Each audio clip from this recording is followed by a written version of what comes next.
नमस्कार दोस्तों, आज मैं आपको ज्येष्ठ मास में नित्य नियम से सुनी जाने वाली 5 कहानी सुनाने जा रही हूँ। प्रेम से बोले ज्येष्ठ मास की जय हो, विष्णु भगवान की जय हो। एक गांव में एक बुढ़िया अम्मा रहती थी। उनका एक बेटा और एक बहू थी। बुढ़िया अम्मा धार्मिक कार्य को करने में व्यस्त रहती थी। जेठ मास का महीना आया तो बेटे बहू ने कहा, माँ तुम हर साल जेठ के महीने में स्नान दान करती हो, क्या तुम्हें इसका कोई फल मिला है? मेरे विवाह को 5 वर्ष हो गए हैं, परंतु ना तो कोई नौकरी लगी और ना ही तुम्हारा पोता हुआ। माँ बोली, बेटा मैं विष्णु भगवान से पूछूंगी कि मेरे नित्य नियम का फल मुझे कब मिलेगा। इतना कहकर वह घर से निकल गईं। वह रास्ते में विष्णु भगवान की जय हो बोलते हुए चली जा रही थीं। रास्ते में उन्हें एक आदमी मिला जिसे कोढ़ की बीमारी थी। वह बोला, माई आप कहाँ जा रही हैं? बुढ़िया अम्मा ने कहा, भाई मैंने अपने संपूर्ण जीवन में हर साल जेठ के महीने में स्नान दान व्रत आदि किया है, लेकिन मेरे बेटे बहू कहते हैं कि इसका कोई पुण्य नहीं मिला है। इसलिए मैं विष्णु भगवान से मिलकर यह पूछूंगी कि मुझे इसका फल कब मिलेगा। तब कोढ़ी बोला, माई यदि तुम्हें भगवान मिले तो तुम मेरे भी दुख का निवारण पूछ लेना। जब मैं 13 वर्ष का था तब से मुझे कोढ़ की बीमारी है। यह सजा मुझे किस कर्म से मिल रही है? बुढ़िया अम्मा बोली, जरूर पूछ लूंगी। यह कहकर वह जय हो विष्णु भगवान की यह कहते हुए वह आगे बढ़ चली। चलते चलते रास्ते में उन्हें एक कुम्हार पति पत्नी मिले। उन्होंने पूछा, माई आप कहाँ जा रही हैं? बुढ़िया अम्मा ने सारी बात कुम्हार को बताई। कुम्हार सुनकर बोला, माई क्या आप हमारे दुखों का निवारण भगवान से पूछ लेंगी? हमारा आजीविका केवल मटके बनाने से ही चलता है। पिछले 2 वर्षों से हमारे चाक पर टूटे फूटे मटके बन रहे हैं। कुछ भली प्रकार बन भी जाते हैं तो वह पकाते समय फूट जाते हैं। ऐसा क्यों होता है, यह आप जरूर पूछ लेना। बुढ़िया अम्मा बोली, जरूर पूछ लूंगी। इतना कहकर वहां से जय हो विष्णु भगवान की कहते हुए आगे चल दी। कुछ दूर जाने पर उन्हें एक सांप मिला। उसने कहा, मैं तुम्हें डसूंगा। बुढ़िया अम्मा ने कहा, जब मैं लौटकर आऊं तब तुम मुझे डस लेना। अभी तो मैं भगवान से मिलने के लिए जा रही हूँ। सांप ने कहा, माई तुम्हें भगवान मिले तो मेरे दुख का निवारण भी उनसे पूछ लेना कि मेरी नागिन जब भी अंडे देती है तो उनमें से एक भी सपोला जिंदा नहीं रहता। हमें यह किस कर्मों की सजा मिल रही है? मैं जरूर पूछ लूंगी। यह कहकर बुढ़िया अम्मा आगे चल दी। आगे उन्हें एक वृक्ष के नीचे बैठे महात्मा जी मिले। उन्होंने पूछा, बुढ़िया माई आप कहाँ से आ रही हैं और कहाँ जा रही हैं? बुढ़िया अम्मा ने अपने बेटे बहू द्वारा दिए गए तानों की सारी बात बताई। यह सुनकर महात्मा जी बोले, यदि तुम्हें भगवान मिल भी गए तो तुम उन्हें पहचानोगी कैसे?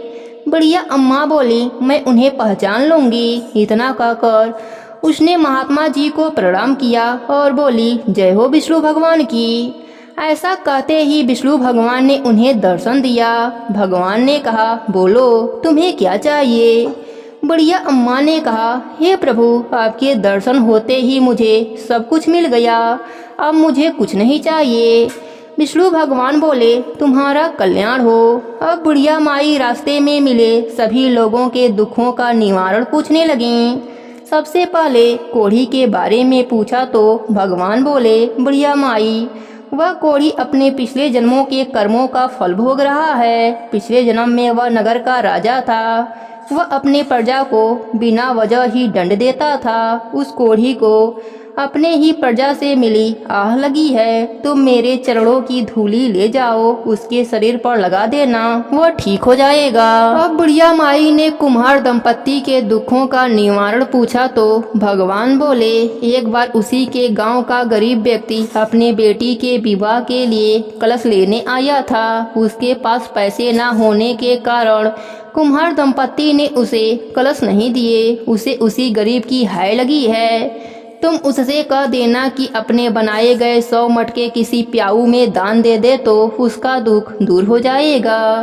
अब बुढ़िया माई ने नाग के दुख का कारण पूछा भगवान बोले, उस नाग ने एक बार किसी गर्भवती स्त्री को डस लिया था। वह स्त्री अपने गर्भस्थ बच्चे के साथ मर गई। उसी की हाय उस नागिन को लगी है। तुम नाग से कह देना कि यदि वह अपने अमृत मणि किसी गरीब को दे दे तो उन्हें बच्चे हो जाएंगे। उन सबके दुखों का निवारण पूछने के बाद बुढ़िया माई ने विष्णु भगवान को प्रणाम किया। भगवान अंतर ध्यान हो गए। अपने साड़ी की पल्लू में बुढ़िया माई ने भगवान के चरणों की धूली को बांधकर फिर से घर की ओर चल दी। सबसे पहले वह सांप से मिली। सांप ने कहा, क्या हुआ बुढ़िया माई? भगवान के दर्शन हुए, मेरे दुखों का निवारण पूछा। बुढ़िया माई ने उसे सारी बात बताई। उसने कहा, माई, गरीब आदमी मैं कहाँ खोजने जाऊंगा? मेरी मणि तुम ही ले जाओ, क्योंकि मेरे पास तो डर के मारे कोई नहीं आता है।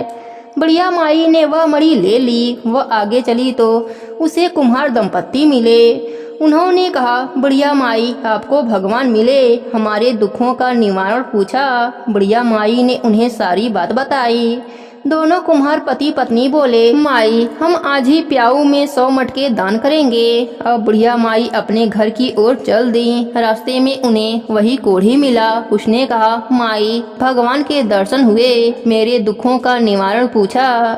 बुढ़िया अम्मा ने उसे सारी बात बताई। फिर साड़ी के पल्लों से भगवान के चरण की मिट्टी उसके शरीर पर लगा दी। थोड़ी चरणाधूलि अपने बेटे बहू के लिए रखी। भगवान के चरणों की धूली लगाते ही उसका कोढ़ ठीक हो गया। खुश होकर उसने बुढ़िया अम्मा को बहुत सारा धन दिया।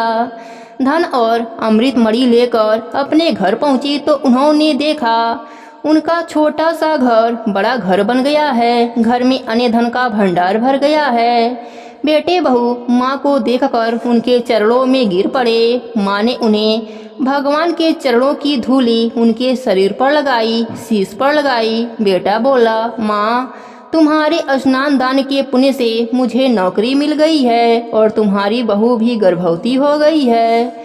यह सुनकर बुढ़िया अम्मा बहुत खुश हुईं और सभी लोग विष्णु भगवान की जयकारा लगाने लगे। हे विष्णु भगवान, जैसी कृपा आपने बुढ़िया अम्मा पर करी वैसी ही कृपा आप अपने सभी भक्तों पर करना। कहानी अधूरी हो तो पूरी करना, पूरी हो तो मान रखना। सबके नित्य नियम और व्रत को पूर्ण करना। प्रेम से बोलिए विष्णु भगवान की जय हो। ज्येष्ठ मास की जय हो।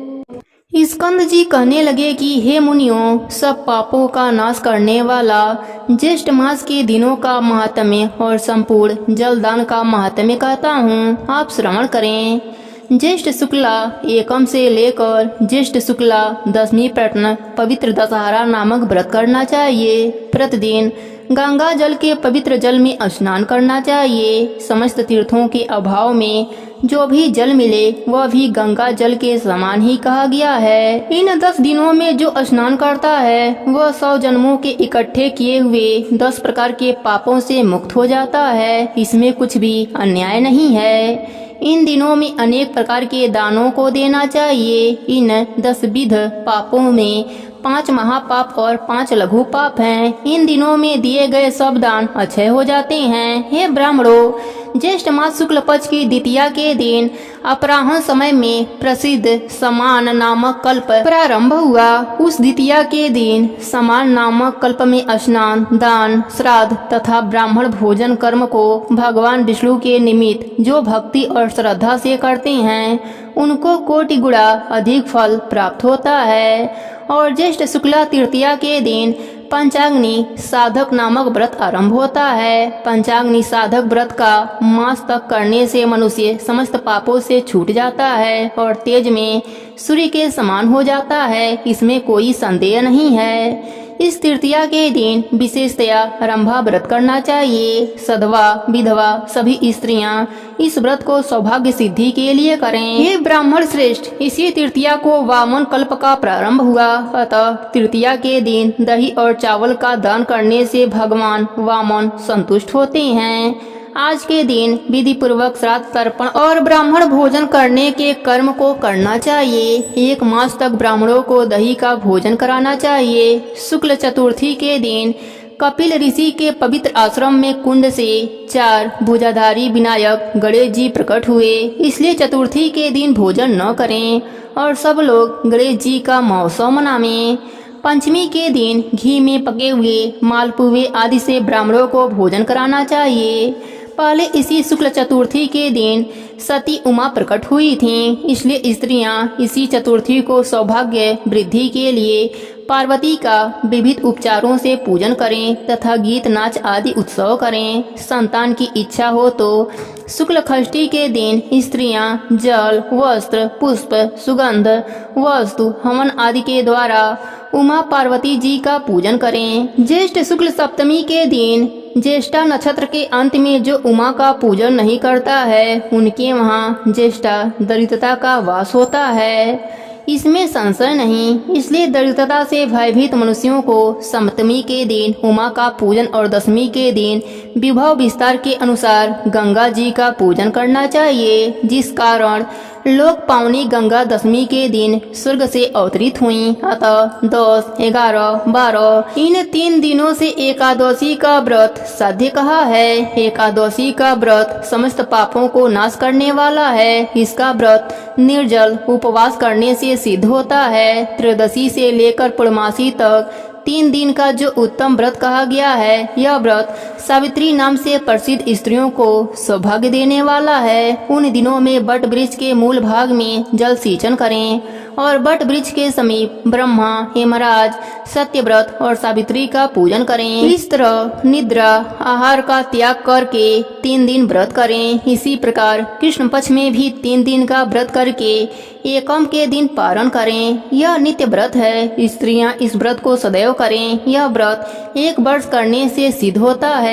ज्येष्ठ मास की पूर्णमासी ज्येष्ठा नक्षत्र से युक्त हो तो यह कोटि शत पर्व से भी अधिक श्रेष्ठ है। उस ज्येष्ठा पूर्णमासी के दिन मनुष्य अनेकों दानों को देवे। मैं उन दोनों का संक्षेप में कहता हूँ। हे तपोधन, ज्येष्ठ पूर्णमासी के दिन कुर्म फल आरंभ हुआ, इसलिए उस दिन स्नान, दान, तर्पण और ब्राह्मण भोजन जो पितरों के उद्देश्य से करते हैं वो परम पद को प्राप्त होते हैं। हे पुरुष, सतयुग के आरंभ में जिस श्रेष्ठ पूर्णमासी के दिन मनमंत्र कल्प आरंभ हुआ, इसलिए उस दिन श्राद्ध दान करना पितरों को तृप्तदायक कहा गया है। इस प्रकार देवताओं से पूजित इस ज्येष्ठ मास में बहुत से व्रत कहे गए हैं। प्रेम से बोलिए ज्येष्ठ मास की जय हो, विष्णु भगवान की जय हो। बहुत पुरानी बात है। एक गांव में एक परिवार रहता था। उस परिवार में पति पत्नी और 10 साल का उनका एक पुत्र सोहन नाम का रहता था। सोहन अपनी माँ के साथ साथ धर्मराज जी की पूजा पाठ कथा कहानी का नेम निभाता था। एक दिन उसके माँ की मृत्यु हो गई। कुछ समय बाद सोहन के पिता ने दूसरी शादी कर ली। सोहन की सौतेली माँ हमेशा सोहन से कहती, अपने माँ के पास चले जाओ। यह शब्द सुनते सुनते सोहन एक दिन अपना घर छोड़कर निकल गया और वह यह कहकर निकला कि आज मैं धर्मराज जी के पास जाकर रहूंगा। उन्हीं के पास मेरी माँ है। सोहन जंगल की तरफ निकल गया और चलता रहा और धर्मराज जी को पुकारता रहा, पर उसकी पुकार धर्मराज जी के पास नहीं गए। चलते चलते रात हो गई। सोहन घने जंगल में पहुंच गया। तब तक धर्मराज जी बूढ़े आदमी का रूप लेकर वहां आए और बोले, बेटा तुम कहाँ जा रहे हो? सोहन बोला, मैं धर्मनगरी जा रहा हूँ। वह बूढ़ा आदमी के भेष में धर्मराज जी बोले, पर वहाँ तो मृत्यु के बाद जाया जाता है और तुम्हारा जीवन शेष है। सोहन बोला, नहीं, मुझे जाना है। मेरी सौतेली माँ रोज रोज वहीं जाने के लिए कहती हैं। तब धर्मराज जी अपने असली रूप में आ जाते हैं और बोलते हैं, सोहन मैं तुम्हारे भक्ति से बहुत प्रसन्न हूँ। तुम धर्मलोक जाने का जिद छोड़ दो और उसके बदले में कोई एक वरदान मांग लो। सोहन बोला, अन्न दीजिए, धन दीजिए, 9 मंजिला महल दीजिए, जिसके दरवाजे पर झूमती हाथी हो, हीरे मोतियों का ढेर हो, उन्हें पहनने वाली गुलाबी सी फूल हो। धर्मराज जी बोले, बेटा तुमने तो एक ही बार में सब कुछ मांग लिया।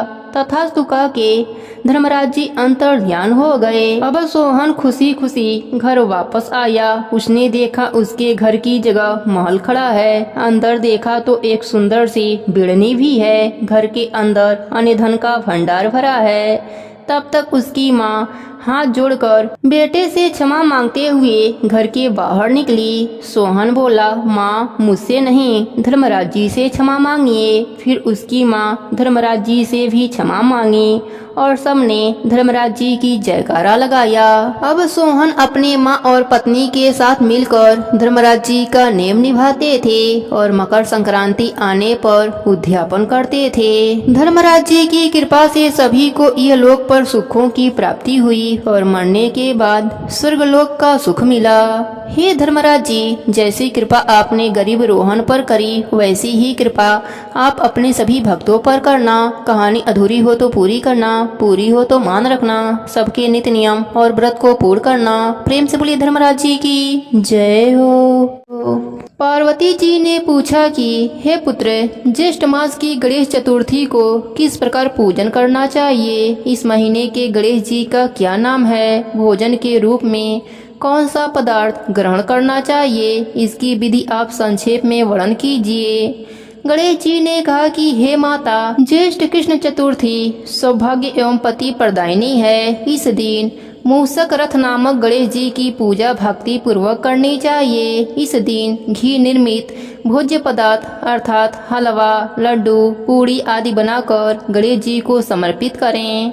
ब्राह्मण भोजन के पश्चात स्वयं भोजन करें। हे पार्वती माता, इससे संबंधित मैं पूर्वकालीन इतिहास का वर्णन कर रहा हूँ। गणेश पूजन और व्रत की विधि जो पुराणों में वर्णित है उसे सुनिए। सतयुग में 100 यज्ञ करने वाले एक पृथु नामक राजा हुए। उनके राज्य में दयादेव नामक एक ब्राह्मण रहते थे। वेदों में निष्णात उनके 4 पुत्र थे। पिता ने अपने पुत्रों का विवाह परस्पर गृह सूत्र के वैदिक विधान के साथ करा दिया।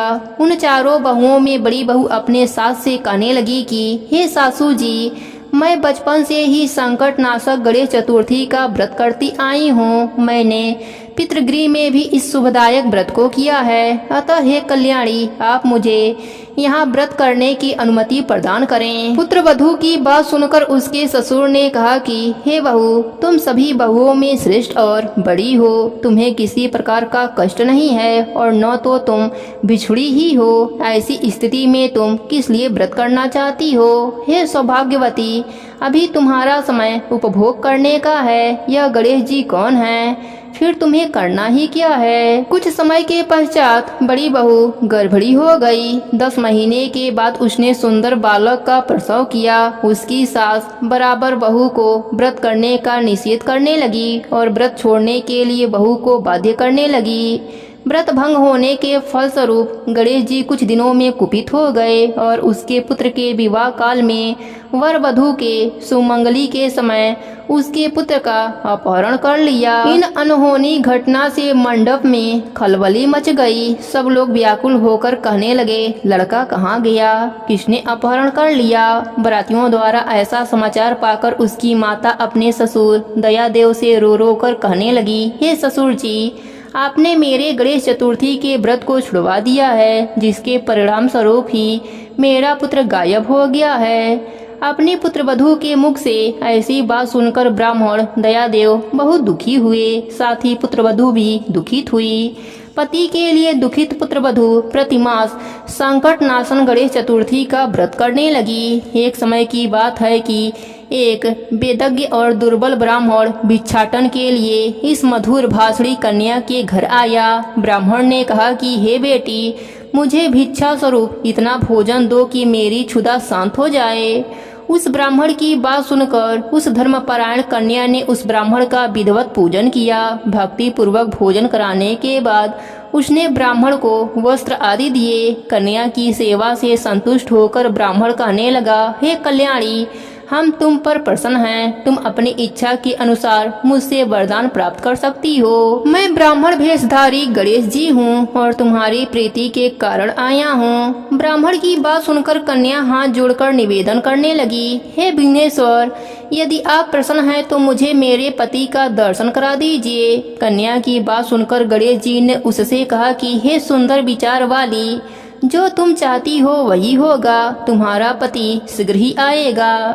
कन्या को इस प्रकार का वरदान देकर गणेश जी वहीं पर अंतर ध्यान हो गए। उसी समय की बात है कि सोम शर्मा नामक ब्राह्मण नगर के एक वन में उस द्विज बालक को नगर में लाए। अपने पुत्र को देखकर दयादेव नामक ब्राह्मण बहुत प्रसन्न हुए। बालक के माता की हर्ष की तो सीमा न रही, साथ ही संपूर्ण नगरवासी भी हर्षित हुए।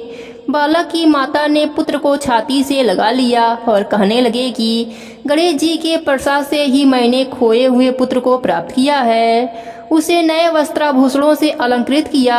दयादेव तो बारंबार सोम शर्मा को प्रणाम कर कहने लगा कि हे द्विजराज, आपकी कृपा से ही मैंने खोए हुए पुत्र को पुनः प्राप्त किया है। खोया हुआ बालक घर में आ गया। सोम शर्मा को सुस्वादु भोजन कराकर धोती दुपट्टा से विभूषित करके गोदान किया। फिर से मंडप का निर्माण करके विधि पूर्वक वैवाहिक कार्य संपन्न किया। इससे सभी पूर्ववासी प्रसन्न हुए। वह भाग्यशालिनी कन्या अपने पति को पाकर धन्य हो गई। ज्येष्ठ मास के कृष्ण पक्ष की चतुर्थी मनुष्यों के मनोरथ को पूर्ण करती है। इस दिन नर नारियों को एक दंत गणेश जी की पूजा करनी चाहिए। हे देवी, पूर्व कथित रीति से भक्ति पूर्वक जो व्यक्ति इस व्रत एवं पूजन को करेंगे उनकी संपूर्ण इच्छाएं पूरी होंगी। श्री कृष्ण जी कहते हैं कि हे राजन युधिष्ठिर, भगवान गणेश जी के व्रत का ऐसा ही महात्म्य है। हे महाराज, अपने शत्रुओं के निवारणार्थ आप भी इस व्रत को अवश्य कीजिए। हे गणेश जी महाराज, आप अपने सभी भक्तों पर अपनी कृपा बनाए रखना। कहानी अधूरी हो तो पूरी करना, पूरी हो तो मान रखना। प्रेम से बोलिए गणेश भगवान की जय हो, चौथ माता की जय हो। किसी गांव में एक सेठ सेठानी रहा करते थे। सेठ गणेश भगवान का बहुत बड़ा भक्त था और सदैव उनकी पूजा पाठ किया करता था। वह कोई भी काम करने से पहले गणेश भगवान को याद करना कभी नहीं भूलता था। एक बार गणेश भगवान रूप बदलकर सेठ के खेतों से गुजर रहे थे। गणेश भगवान को रास्ते में भूख लगी तो उसी सेठ के खेत से गेहूं के 12 दाने तोड़कर खा लिए। फिर उन्होंने सोचा, अरे मैं तो भूख से बेहाल होकर सेठ से बिना पूछे ही उसके खेतों से गेहूं के दाने खा लिए। यह तो चोरी हुई और इस पाप का दंड मुझे भोगना ही होगा। फिर गणेश भगवान सेठ के पास पहुँचे और बोले, सेठ जी, मुझे कोई काम दे दीजिए, मैं दूसरे गांव से काम के तलाश में आया हूँ। सेठ ने कहा, देखो मेरे काम में इस समय घाटा चल रहा है, इसलिए मैं तुम्हें काम तो दे दूंगा पर तनख्वाह नहीं दूंगा। इस तरह गणेश जी सेठ जी के घर काम करने लगे। एक दिन सेठानी शौच से निवृत्त होकर अपने हाथ राख से धो रही थी तो नौकर बने गणेश भगवान ने कहा, सेठानी जी, जब तक हम अपने हाथों को मिट्टी से नहीं धो लेते तब तक वह स्वच्छ नहीं होते, इसलिए आप अपने हाथों को मिट्टी से धोया करो। इस बात से सेठानी गुस्सा होकर नौकर की शिकायत सेठ जी से करी। सेठ जी ने कहा, गणेशा सही तो कह रहा है, जब तक हाथ मिट्टी से नहीं धो लेते तब तक हाथ स्वच्छ नहीं होते। यह गणेशा तो बहुत समझदारी की बातें करता है, हमारा भला सोचता है। सेठानी ने कहा, सुनो जी, कल हमें गंगा स्नान के लिए जाना है, तुम चलोगे साथ? सेठ जी ने कहा, मुझे दुकान पर काम है, तुम गणेशा के साथ चली जाना। अगले दिन सेठानी गणेशा के साथ गंगा घाट पहुंच जाती है। सेठानी गंगा किनारे पर ही बैठकर स्नान कर रही होती है। गणेशा सेठानी को लेकर बीच गंगा में ले जाकर डुबकी लगाकर वापस किनारे पर लाता है। इस बात से भी सेठानी बहुत गुस्सा होती है। सेठानी घर आकर यह बात सेठ जी को बताती है। सेठ जी ने कहा, गणेशा तुमने ऐसा क्यों किया? गणेशा ने कहा, जब तक हम गंगा में डुबकी नहीं लगा लेते तब तक स्नान पूर्ण नहीं माना जाता है। सेठ जी प्रसन्न होकर बोले, यह गणेशा तो बहुत बुद्धिमानी की बातें करता है, हमारे बारे में कितना अच्छा सोचता है। एक दिन सेठ जी ने अपने घर पूजा का आयोजन रखा और सेठानी को बुलाने के लिए गणेशा से बोले। गणेशा सेठानी को बुलाने गया तो देखता है कि सेठानी काला कपड़ा पहन रखी है। गणेशा कहता है, सेठानी जी आप पूजा में लाल रंग की साड़ी पहनो, पूजा में लाल रंग शुभ माना जाता है। सेठानी गुस्से से सेठ जी के पास गई और सारी बात बताई। तब सेठ जी ने कहा, गणेशा ठीक ही कह रहा है, पूजा पाठ में लाल रंग बहुत शुभ माना जाता है। फिर सेठानी लाल रंग की साड़ी पहनकर पूजा करवाती है। एक दिन सेठ घर में गणेश पूजन का कार्यक्रम रखा। गणेश जी की मूर्ति के स्थान पर गणेशा जाकर बैठ जाता है। यह देखकर सेठ जी को गुस्सा आ जाता है। सेठ जी कहते हैं, गणेशा यह कहाँ की समझदारी है, मैं तो समझता था तुम बड़ी समझदार हो, बड़ी बड़ी ज्ञान की बातें करते हो और खुद ही अज्ञानी बनकर उस स्थान पर बैठ गए हो जहाँ प्रभु की मूर्ति का स्थान है। फिर गणेशा अपने असली रूप में आ जाते हैं। सेठ सेठानी हाथ जोड़कर कहते हैं, प्रभु आप मेरे घर नौकर के रूप में, हमसे बहुत बड़ी गलती हो गई प्रभु, हम आपको पहचान नहीं पाए, हमें क्षमा कर दीजिए भगवान। गणेश भगवान ने कहा, तुम दोनों व्यर्थ में ही परेशान हो रहे हो, मैं तो स्वयं तुम्हारे घर में नौकर बनकर आया था। मैंने तुम्हारे खेत से गेहूं के 12 दाने चुराकर खा लिए थे, इसलिए मैं उसका ऋण चुकाने तुम्हारे घर नौकर बनकर आया था। मेरा आशीर्वाद सदैव तुम पर बना रहेगा, तुम्हारे घर में धन वैभव की कभी भी कमी नहीं होगी। इतना कहकर गणेश भगवान अंतर ध्यान हो जाते हैं। हे गणेश जी महाराज, जैसी कृपा आपने सेठ सेठानी पर करी वैसी ही कृपा आप अपने सभी भक्तों पर करना। कहानी अधूरी हो तो पूरी करना, पूरी हो तो मान रखना, सबके व्रत को पूर्ण करना। प्रेम से बोलिए गणेश भगवान की जय हो।